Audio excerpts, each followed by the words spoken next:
Guys, it's for the people. What do you say? Right. Bosoka Washen yangu ya wandisa badwe. Sabusa mabruko yetu. Yeah. Tabva kuchipatara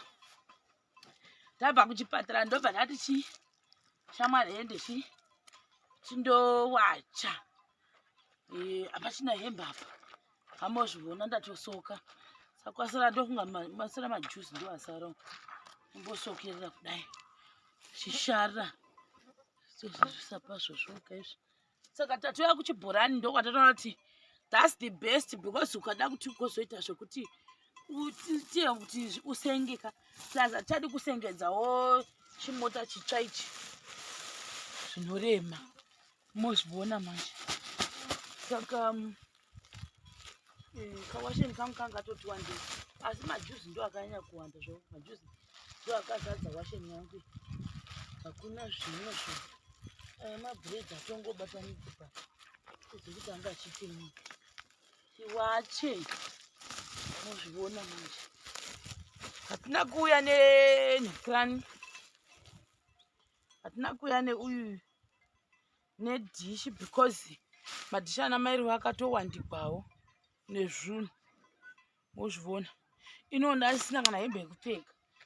saka ndatoti rega ndiuye ndiwache pano ana mairi watavasiya ingadai pamwe ndangotouyawo navo tabatana muzvisendiraini umu muzvisendiraini umu chagobatana papiko totozoonana tadzokera chibhaketi changu mabhaketi maviri ewasheni mazviona mabhaketi maviri ewasheni amurini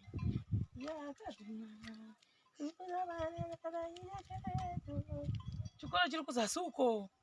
ndokwachiri ako kamota kari paka kakasendekera tozokasuka tapedza uyo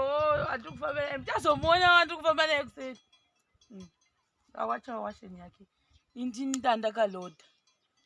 ndakadai ndakajegera pana baba ari vanhasi come closer swederera mudhuze ndikuone swederera mudhuze swederera mudhuze afunga mairuwa izederera mudhuze kwandakabva kure ndekwachivi zederera ikwandakabva kure ndekwagutu ona manje asi ndofunga ndo last washeni yangu ino ndo last washeni hatingaiti mahestera maviri anobvisirwa munzvimbo imwe zvinaye vasikana kugara uku mozviona rega itikona todida kumboona kuti mangwana ngamanya kumakuseseni here kuinda kumasvingo ndotsvaka zvinhu zvasekuru ndo zvatoda kuti tigochiita makuseseni mangwana totomukira wasvisvi